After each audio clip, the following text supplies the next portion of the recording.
Abram por gentileza suas Bíblias em Romanos capítulo 12. Cumprimento a todos com a graça e a paz do Senhor. Meditemos em Romanos capítulo 12. Os versículos ficarão o tempo todo aí. A minha intenção é no final do culto, no final da mensagem, que nós saibamos estes versículos de cor. A maioria já sabe. Nós já decoramos esses 2 versículos aqui na igreja, mas nós vamos recordar. Então fica pensando nele. Eu quero caminhar por ele de maneira bem pausada, bem homilética, bem tranquila, para que ele fique gravado nas nossas mentes e a sua mensagem nos nossos corações. Diz assim a palavra do Senhor, nós podemos ler todos juntos. Rogo-vos, pois, irmãos, pelas misericórdias de Deus, que apresenteis o vosso corpo por sacrifício vivo, santo e agradável a Deus, que é o vosso culto racional. E não vos conformeis com este século, mas transformai-vos pela renovação da vossa mente, para que experimenteis qual seja a boa, agradável e perfeita vontade de Deus. Amém. O meu convite com esse texto é que os irmãos vivam de maneira apaixonada em 2010. No livro Paixão pela Vida, Maltman, no seu primeiro capítulo, diz que as pessoas hoje em dia vivem sem paixão, apáticas. Nós passamos por um mendigo na rua e não sentimos nada. Nós vemos na televisão pessoas se matando e não sentimos nada. Nós ouvimos muitas mensagens durante o ano e não mudamos nada. Maltman diz que essa geração foi tomada de uma apatia espiritual e emocional. Choramos menos, às vezes até sofremos menos, porque vamos como que nos revestindo de uma couraça emocional. Ele disse que há uma anemia espiritual na igreja. Pessoas que não fazem mais nada, não amam mais nada, não têm paixão por mais nada, não têm sentimento por mais nada. Aquela vida cristã apática, anêmica, indiferente, vazia, morna, sem sentido. Diz Maltman que a maioria das igrejas e a maioria dos membros das igrejas são assim, apáticos. Mas esse texto não nos permite viver assim. Se eu pudesse, com uma palavra, definir esses 2 versículos, a palavra seria paixão. Paixão. Nesse texto, o apóstolo Paulo está dizendo para nós termos uma dedicação total, uma paixão por Deus, pelas coisas de Deus, pela presença de Deus, pela vontade de Deus, pelo Espírito de Deus, paixão. E os irmãos sabem que só quem tem paixão move o mundo. O mundo é feito por quem tem paixão, quem vibra. Se os missionários que chegaram no Brasil não tivessem paixão pela obra, não teríamos igrejas. Paixão, dedicação total. E esse texto, o apóstolo Paulo nos chama isso, dedicação total. E ele diz quais são os pilares para essa dedicação total. E acompanhe comigo no versículo. O primeiro pilar, a dedicação total depende de uma motivação maior. Observem que o texto começa dizendo assim: rogo-vos, pois, irmãos. E aí Paulo vai dizer assim: qual é a motivação que eu rogo? Ele diz: rogo-vos pelas misericórdias de Deus, que vocês se apresentem com dedicação total. Paulo poderia dizer: eu rogo pelo meu nome apostólico. Eu rogo pelo amor da mãe de vocês, se ele apelasse. Eu rogo pela eternidade. Não.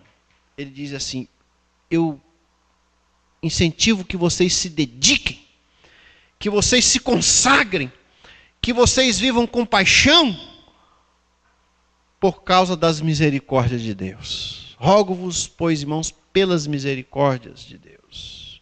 O que nos motiva, o que nos convoca a paixão, são as misericórdias de Deus por nós. E estas misericórdias, o apóstolo Paulo fala delas no capítulo 11. Em primeiro lugar, Deus tinha um pacto com Israel, nacional. Que Israel seria uma bênção para as nações. De repente, no capítulo 11, diz que Deus corta os galhos de Israel. Deus tira Israel do seu plano principal. Deus coloca ali a igreja. Ele usa o termo que a igreja foi enxertada no tronco. Deus abriu mão, durante a história, por algum tempo, da sua nação preferida, da sua conversa com Abraão, seu amigo, de um pacto eterno, porque ele simplesmente vai parar, vai voltar depois, no milênio.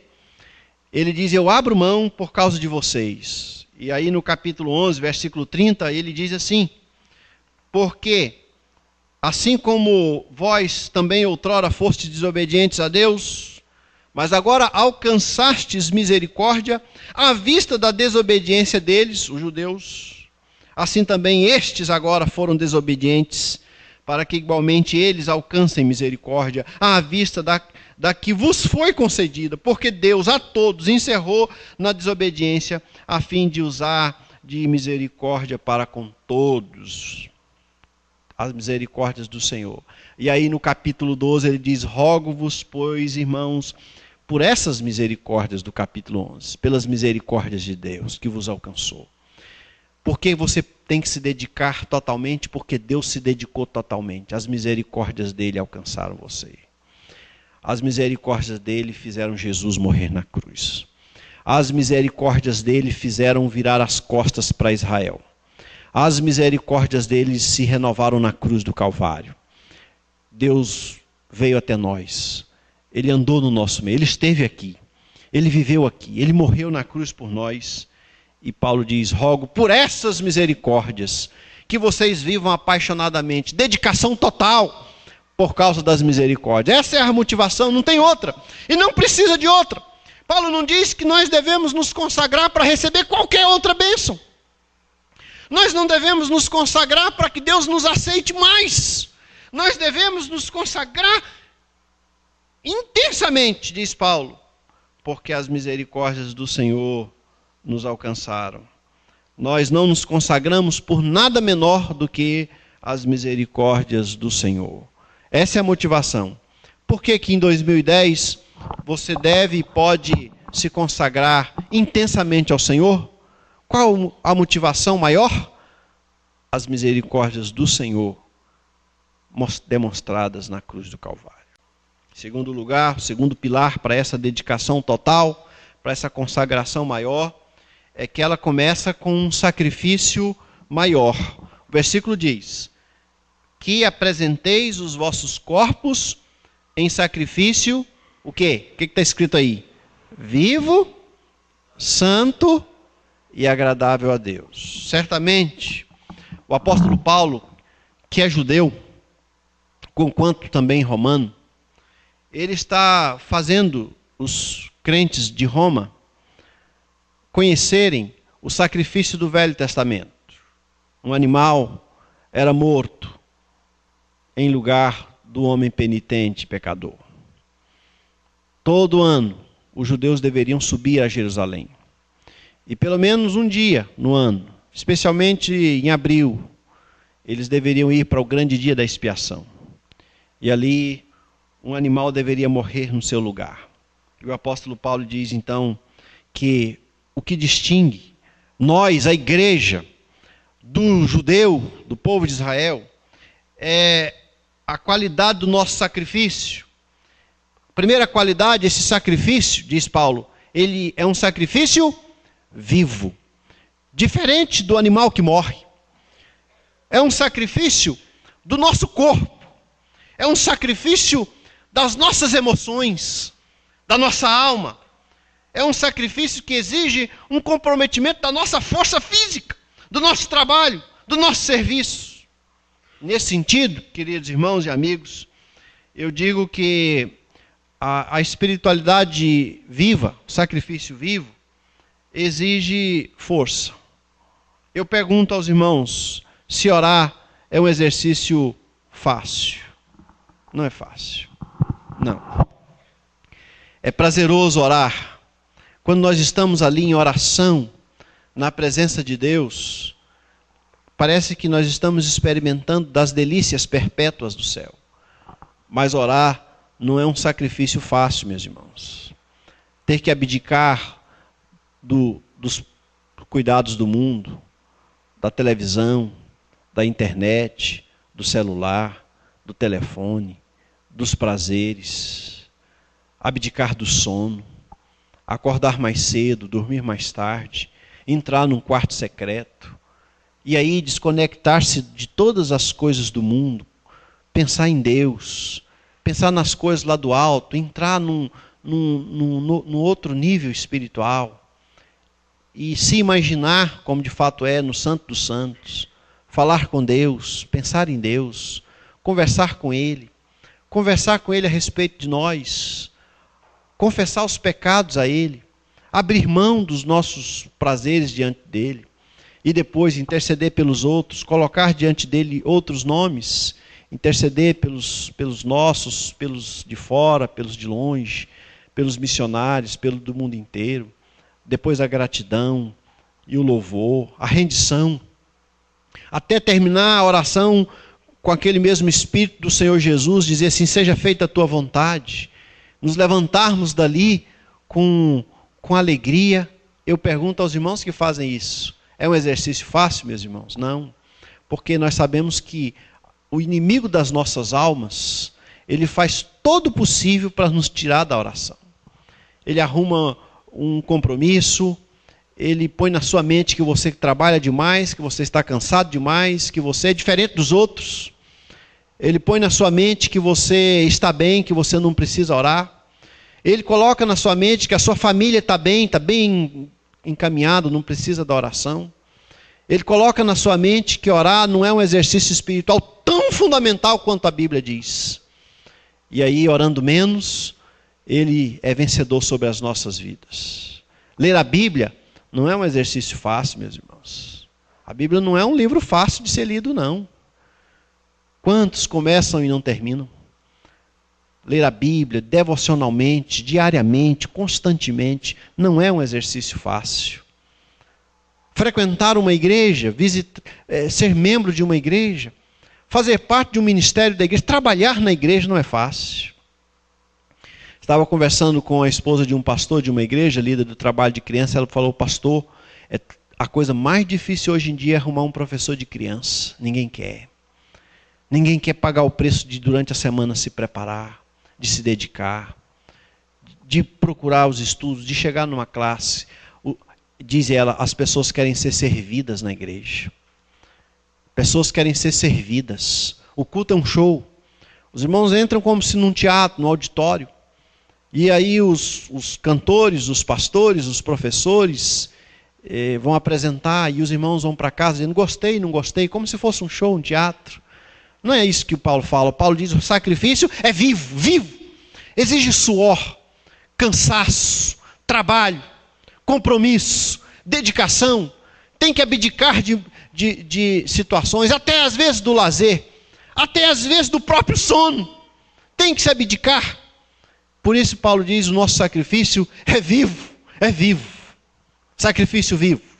Em segundo lugar, esse sacrifício, diz o texto, os irmãos podem conferir, é santo. A palavra santo, hagios, quer dizer separados. Algo que é exclusivo para Deus. Vamos voltar no Velho Testamento? Quando um animal era separado para Deus, ele não podia ser de mais ninguém. Interessante que até os incensos, os perfumes do templo, eram de fragrância única e exclusiva para Deus. Se um sacerdote entrasse na casa de um judeu e ele sentisse a fragrância do perfume, do incenso que era usado lá no templo, aquela pessoa podia ser apedrejada. Não podia.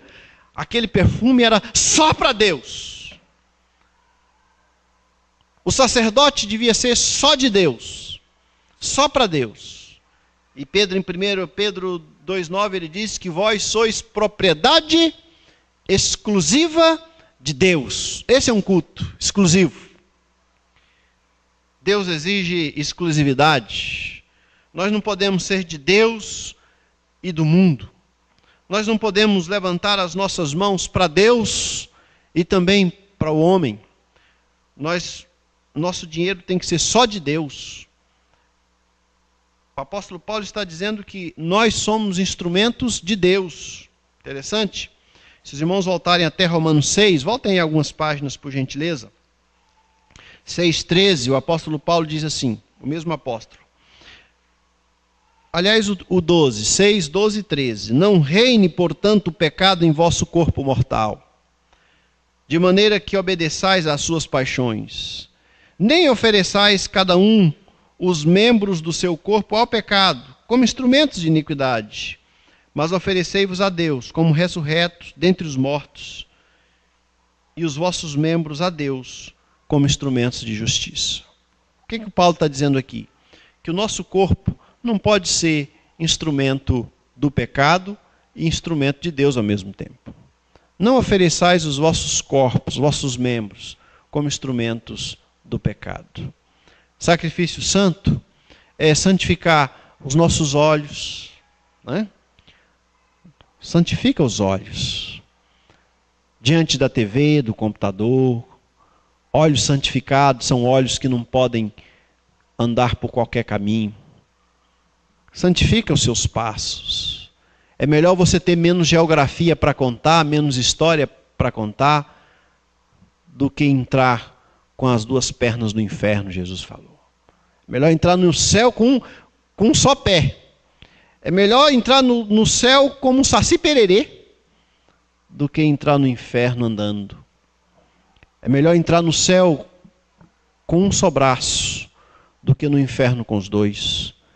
É melhor entrar no céu com um só olho, do que no inferno com dois. Quando nós oferecemos nossos membros, nosso corpo como instrumento do pecado, nós fazemos o contrário da santificação. E Deus quer a nossa santificação.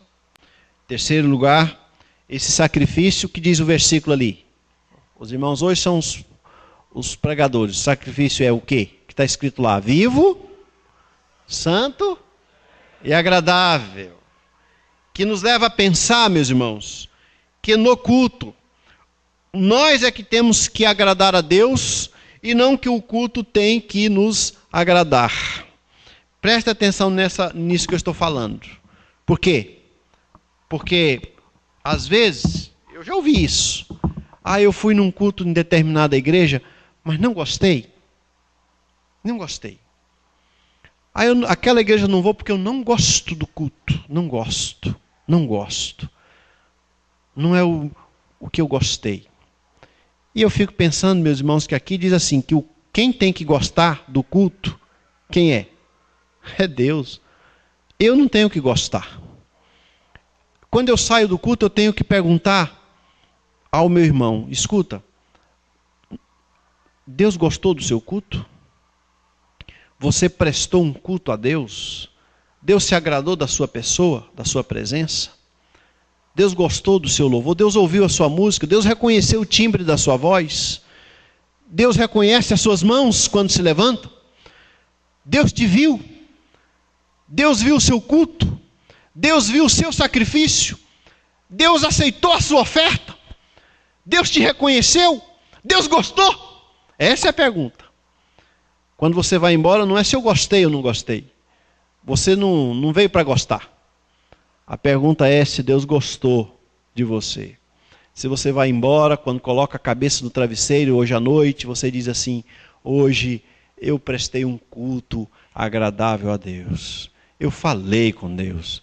Eu tive um encontro com Deus. Eu experimentei a presença de Deus. Deus gostou de mim. Quero lembrar aos amados de Caim e Abel. Os dois se dirigiram para o culto. Um chegou no culto primeiro, fez um altar e colocou lá o seu sacrifício, suas ofertas, os animais. O outro colocou sobre o altar as primícias da sua produção, as frutas, os vegetais. Deus olhou para os dois e nenhum dos dois foi embora dizendo: gostei e não gostei. Deus diz: desse aqui eu me agradei, desse aqui eu não me agradei. E o texto responde: por que Deus não se agradou?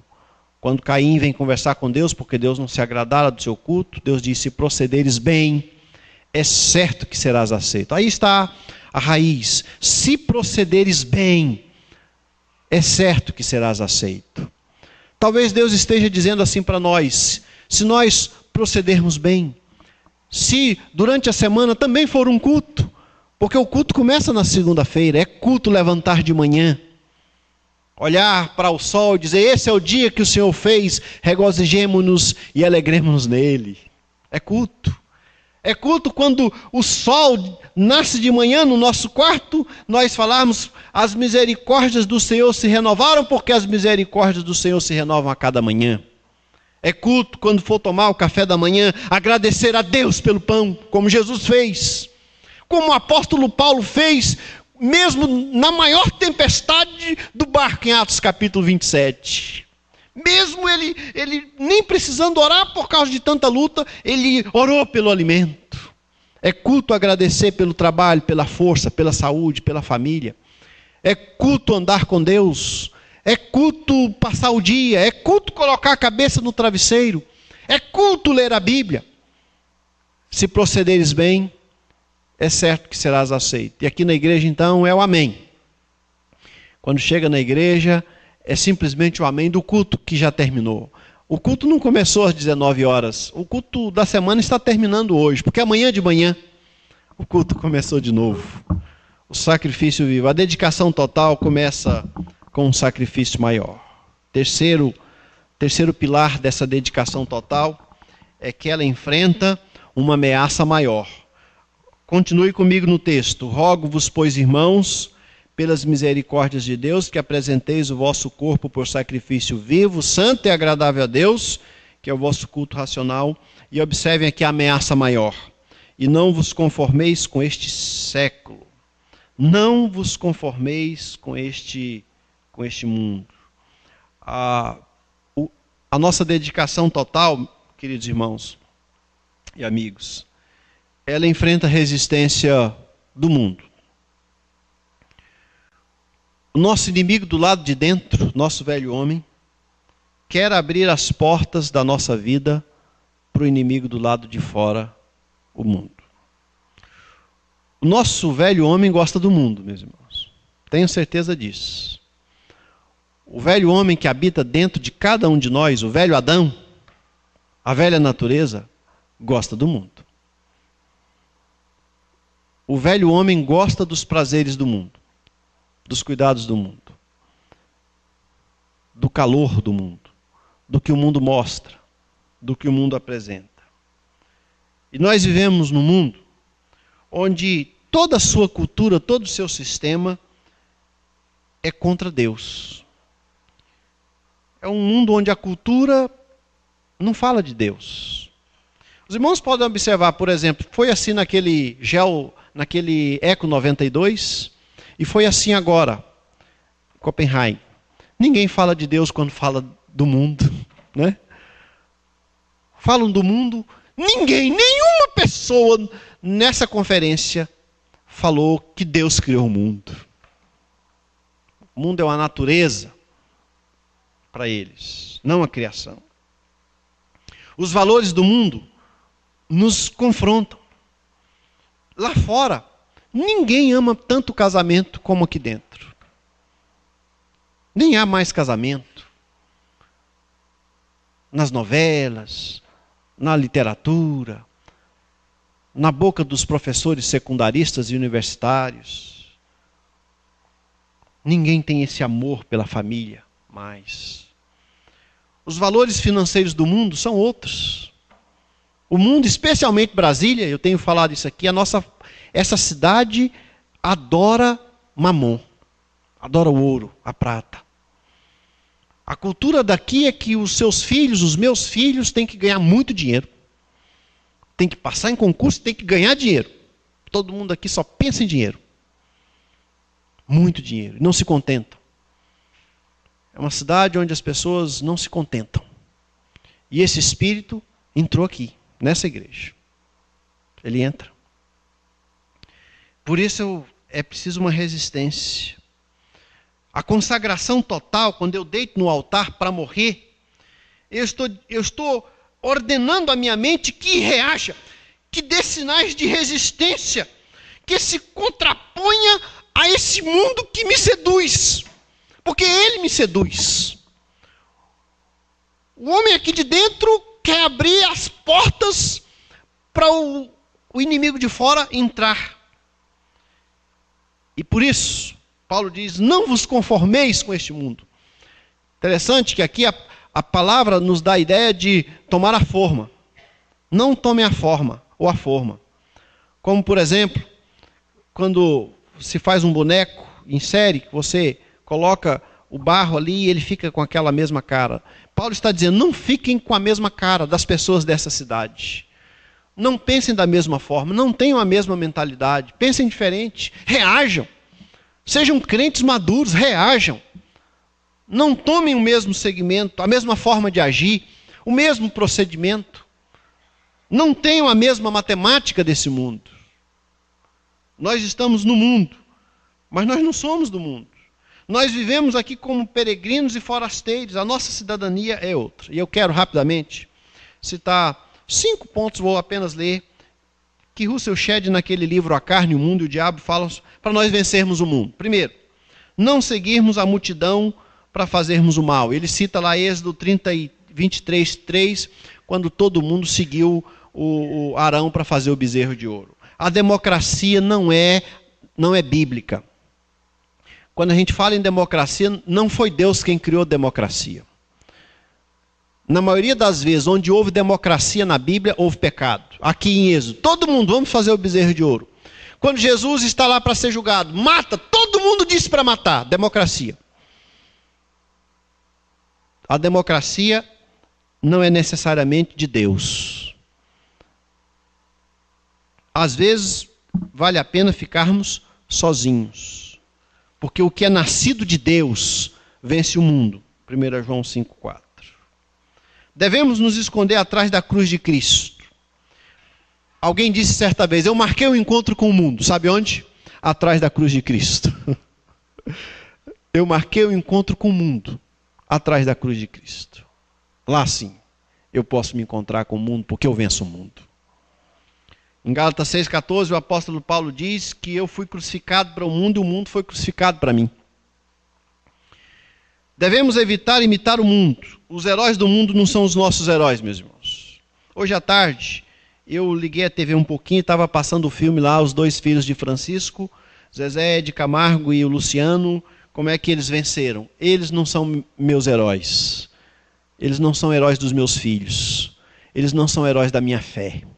Os heróis do mundo não são os meus e não devem ser os seus. Os nossos heróis são aqueles que atingem a eternidade, que têm valor eterno. Devemos deixar Deus possuir cada centímetro do nosso coração, porque se Deus não for o primeiro lugar, Ele não é nada em nós, diz Shedd. E em último lugar ele diz, a vitória sobre o mundo é mais fácil quando participamos de uma comunidade cristã. Por isso, Paulo, o autor aos Hebreus diz, não deixei de vos congregar como é costume de alguns. Na comunhão dos santos, nós podemos vencer o mundo. Eu preciso dos irmãos para vencer o mundo. Os irmãos precisam de mim.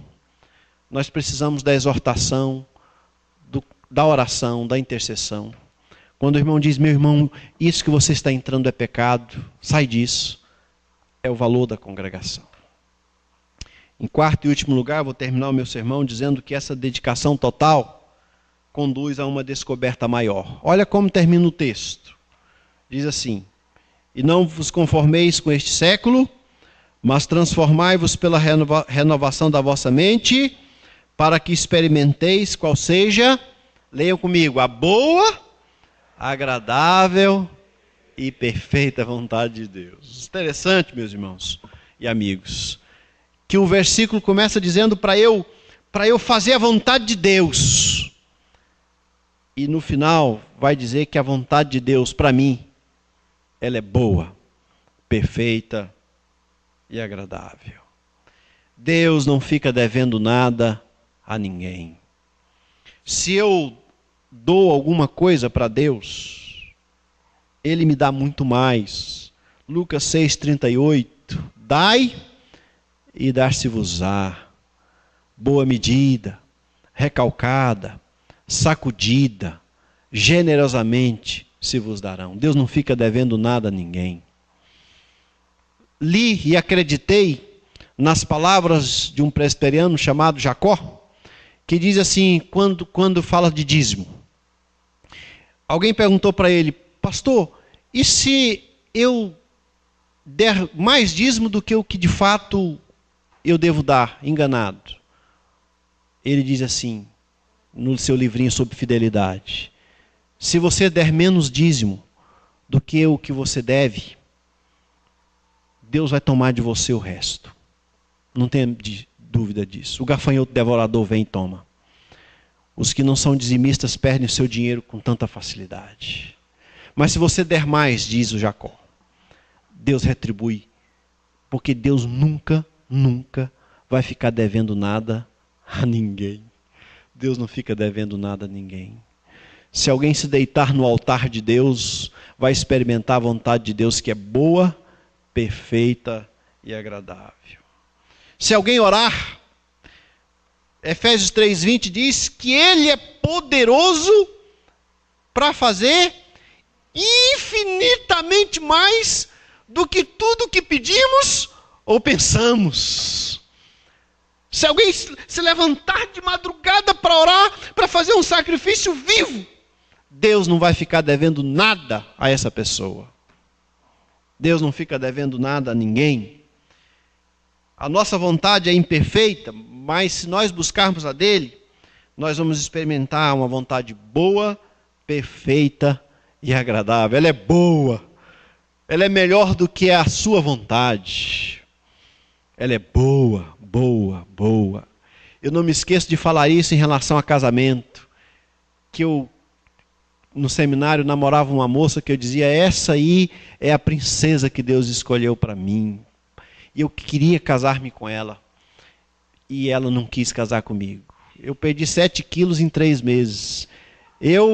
Se eu ficasse de costas, de lado, e colocasse a língua para fora, eu parecia um zíper, de tão magro. E aí apareceu a Valdenice, né? E quando eu olho esse versículo, a vontade de Deus é boa, boa, boa, perfeita e agradável. Que maravilha! Eu podia ter escolhido outro ministério, mas Deus me chamou para ser pastor, a vontade dele é boa, perfeita e agradável. Se você estiver debaixo da consagração, se você se deitar no altar e se oferecer como sacrifício vivo, santo e agradável, você vai experimentar a vontade de Deus na sua vida. Eu termino dizendo, em 2010, meu irmão, minha irmã, visitante, convidado, viva com paixão a sua espiritualidade. Se dedique a Deus completamente. Não tenha medo dele. Você não vai perder nada. Se consagre. Chore mais na presença dele. Ore mais. Leia a sua palavra. Se dedique. Faça alguma coisa para ele, na obra dele. Seja fiel a ele. Porque no final do ano você vai olhar para trás e dizer que a vontade de Deus foi boa, perfeita e agradável. Louvado seja o nome do Senhor. Que Deus abençoe a todos.